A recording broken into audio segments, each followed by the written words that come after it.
The vast majority of people affected by these changes, the vast majority of the savings, do not affect refugees. Let me repeat, they don't affect refugees. They affect illegal immigrants who came and made bogus asylum claims, which claims have been rejected by our fair and generous legal system.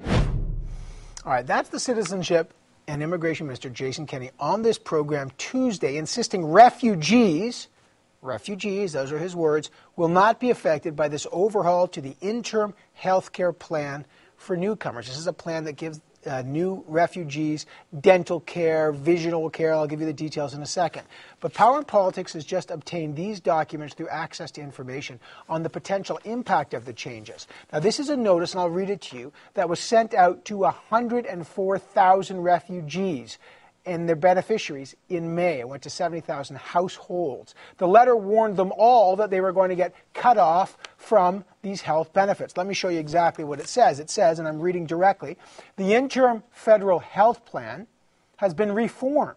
As of June 30th, 2012, benefits will be reduced for all current and future beneficiaries, all current and future. It goes on to say that, quote, prescription drug benefits are being reduced for all beneficiaries. And it also says vision care, dental care, devices to assist mobility, home care, and long-term care will no longer be covered. Okay, it's pretty clear here. This was set out. Now the minister, Jason Kenney, says that only government-assisted refugees, about 14,000 of them each year, will be eligible for the full range of health care. So it's not all anymore, it's everyone except the government assisted. That's 14,000.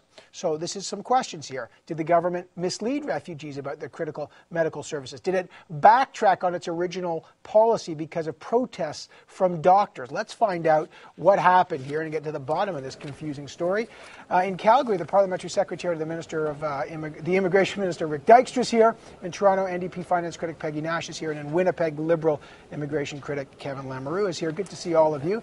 Mr. Dykstra, explain this. Did the government make a mistake on which refugees would be affected by cuts? How do you explain a notice that goes out to all beneficiaries saying everything's changed for all of you, and then I guess what the minister said to us on Friday on this program?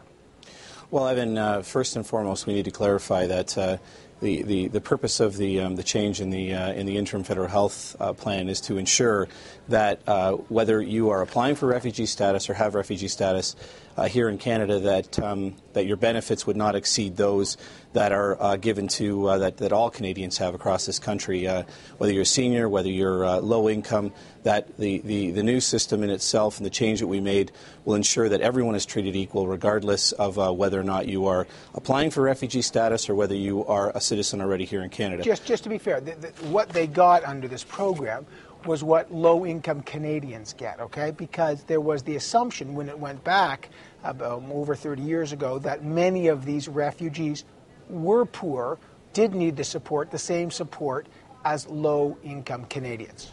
Well, actually, Evan, a number of low-income Canadians do not receive additional dental benefits. They do not have insurance to get their eye care taken care of. They don't have coverage for prescription drugs.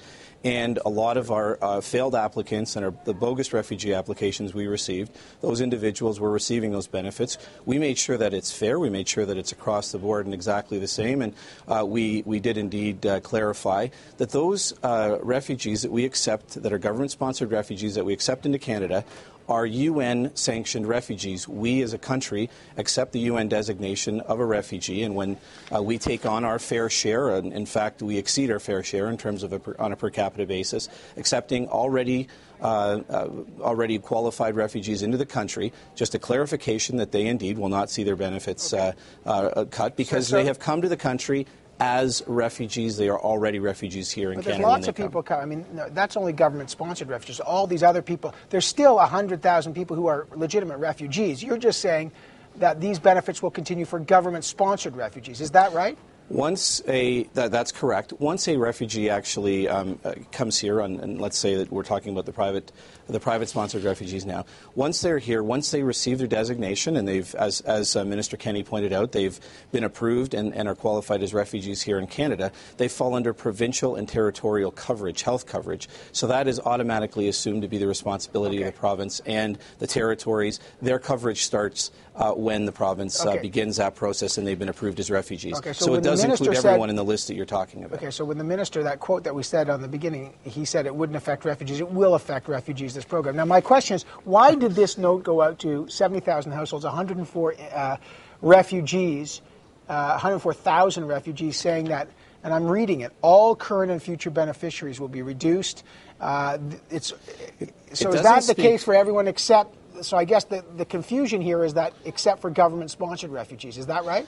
Well, Evan, I think what you need to clarify is that you're confusing those that are applying for refugee status in Canada and those that already have refugee status in Canada. And what's important to note here, and it's important to understand. The IFHP has been reformed. I'm reading it. Benefits will be reduced for all current and future beneficiaries, and it says beneficiaries are not just those that achieve refugee status. The Interim Federal Health Program for those who apply for refugee status was set in place in 1957 to administer and to assist refugees whose files had not been heard, so that they would at least have health care during the period of time that they were going through the process. So you have to understand, when it says applicants, it's not speaking specifically to those that have already been qualified for refugee status. It speaks to all of those who come to the country and claim refugee status. Our concern is that only 38 to 40% of those applicants are actually approved as refugees. The rest are either withdrawn, abandoned, they are bogus applications, or they are not approved. And we have a process in place that we want to assist those that are true refugees, not a system that allows for those to take advantage of a system that was providing benefits that exceeded those that Canadians received. I got to say, let me get Peggy Nash in here, because I'm reading the IFHP says it provides limited health care coverage to protected persons, resettled refugees, refugee claimants, rejected refugee claimants, and certain other specified Now groups. you're starting to read the specifics about what the letter insists, and it isn't just those that are already qualified as refugees. All right. Okay. So, Peggy Nash, is this a clarification? What do you make of this? Well, clearly they're making this policy up on the fly, and it's not clear whether the minister is reacting to the very, very significant public pressure that he's under, because this is not good policy to deny health benefits to people who come here with nothing, seeking refugee status. But now it seems that he's trying to decide which people who will be found to be legitimate refugees can get health benefits and which can't. So those who are sponsored by a church or sponsored privately, they won't be able to get benefits. It makes no sense. You know, Evan, yesterday I spoke with a mother in my community whose 4.5-year-old daughter would have died of meningitis if she hadn't received treatment. She has not been accepted as a refugee. She is here making application for refugee status. There are people who come here who are diabetic, who won't be able to get medication that they need to prevent perhaps a diabetic coma. So it makes no sense, and it will cost us more in the long run. So do you think that, I'll ask Kevin Lemmer to get in, so what's the point here? Do you think all these benefits should remain to all beneficiaries? Well, you know, Evan, I think what needs to happen, if the government has a concern that there's too long a time period between someone coming and making a claim and the determination of that claim, that's a different issue. But when people come here claiming refugee status, usually they come with not very much money in their pocket. And to say that we're going to abandon international treaties that we've committed to, that say that we should provide the basics like basic health care to refugee claimants, and we're not doing that. All right, to be fair, we do provide basic health care. Absolutely. These are not necessarily vision care, dental care devices to assist mobility. Let me just bring in Kevin Lemmer. Someone needs medication and isn't able to get it. That's pretty basic, and that's what's excluded under this latest decision by the minister. Kevin Lemmer, what's your view? Thanks, Evan. I think that what you should do is you try to bring some clarity to the issue. Let's be very clear on this point. The minister himself messed up. And what he's done is he's recognized that he made a mess of it, quite frankly. He made it very clear at the beginning that this was all about canceling supplementary benefits for all refugees. That was what was received by the community as a whole, and now he has recognized that he's made this huge mistake, and he's kind of trying to put a Band-Aid to it by saying, well, no, for government-assisted or privately sponsored refugees, that's okay. They're covered now. We should be very clear on this issue. The minister did not originally decide that. He wanted all refugees to have to come up with their own financial means to have eye exams, dental, and he tried to justify it by saying, well, average Canadian. Well, the average Canadian has a relatively decent household income. Refugees, average refugees, come to Canada, they're not well off. They don't have the money in the pocket to be able to get the glasses or to get the dental work that's necessary. And if you take a look at people that are on social assistance and others in low-income categories, the government does help facilitate them to get that supplementary health care benefits. And this is something in which Kenney, in his attempt to try to demonize refugees, came out with this statement saying, well, they shouldn't receive any supplementary health benefits more than the average Canadian receives. And now he is clearly backtracking. Halfway. Evan, he needs to take it Can I respond further. to that, Evan? That's a go ahead. serious That's the truth. allegation. For one thing, Kevin knows Minister Kenney, knows Jason Kenney very well. This is a man who follows his policy, who reads just about every single thing that's put in front of him. I was with him through this process in terms of how it moved forward.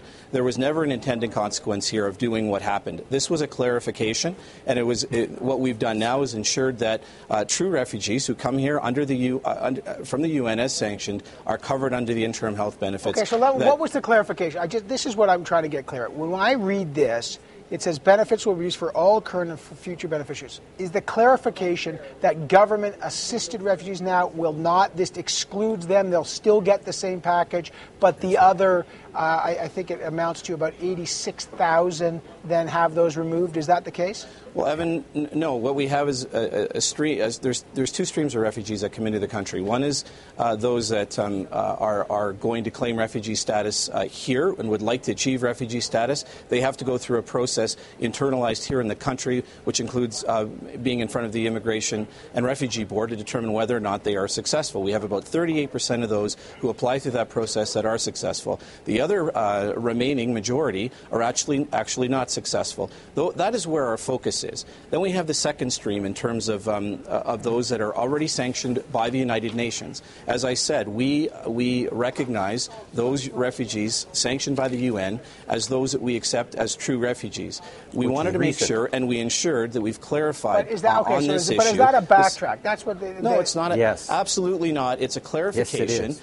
And look, when you're going through and you're processing in terms of regulations, you want to clarify. This was always intended to ensure that those that were sanctioned refugees from the UN came to this country as government-sponsored refugees would indeed have interim health benefits. We now have clarified that. They're making this up on the fly. They're making this up on the fly. And excuse me, Rick, I let you make your point. But they're trying to divide these people who are legitimate refugees, who become accepted here as refugees. If they're not government-sponsored, you're saying, well, there's good refugees and bad refugees, and we don't know until they go through the process. You're demonizing people who are coming here seeking refugee status. Or that kind of language because you think it works. And it has serious consequences on people's lives, and the medical community is united in opposing what this government is doing. Is not united. There have been, just to be fair here, Kevin Lambert, I want to give you a word here, but the medical community, some doctors have protested. They fear, and by the way, some provinces are fearing that this has been downloaded costs on them, and some doctors are saying some of their patients, these refugees, may be vulnerable. I don't know if the medical community is united. There have been some protests, to be fair. Kevin Lambert. Using that kind of language gets away from the issue that we're supposed to be talking about, and that's bogus refugees. Kevin, deal with the issue in terms of the question. Do you believe that the Interim Federal Health Program should be better for refugees? All right, I got to get last word to you, Mr. Lambert, real quick.